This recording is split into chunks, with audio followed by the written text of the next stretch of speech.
omwana ono nga mwaka gumu n'emyezi 6 nyina gw'abadde alabye ennaku. Poliisi egamba nti yafunye okumanyisibwa okuva ku batuuze naddala ab'omulirwano ng'omukazi ono bwe yadde asibidde omwana ku kitanda n'agenda okukola ate nga n'olumu ennyumba agisiba emmere n'agimulekera n'agirira ku muguwa.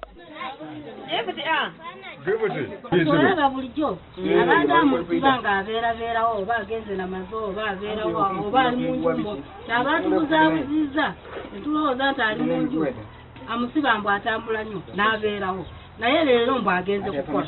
Abatuuze era bagamba nti olumu abadde alagira atunda sumbusa n'atwalira omwana ono kyokka nga ku muguwa tavaako. Kumumpeerako kolingo maama we amuzaala maama we mwenyini amuzaala ne maama mwenyini wali kumpi awo. Omukyalo ono agambibwa okuba nga yali yafuna omulimu mu kibuga Mbale gy'abadde akeera okukola. Sarah Kawuma nga yavunaanyizibwa ku nsonga z'abaana e Mbale agamba nti omukyalo ono agenda kuggulwako emisango. Ajja kufindinga out amazima gennyini ani akikoze naye akodde naye bagambye nti akikoze emirundi egiwera. Kyokka bw'atuuse ku poliisi omukazi ono atanze kkaaba agamba nti osanga bba yabadde asiba omwana ono kubanga yabadde tasiibawo ng'abeera mu kunoonya nsimbi.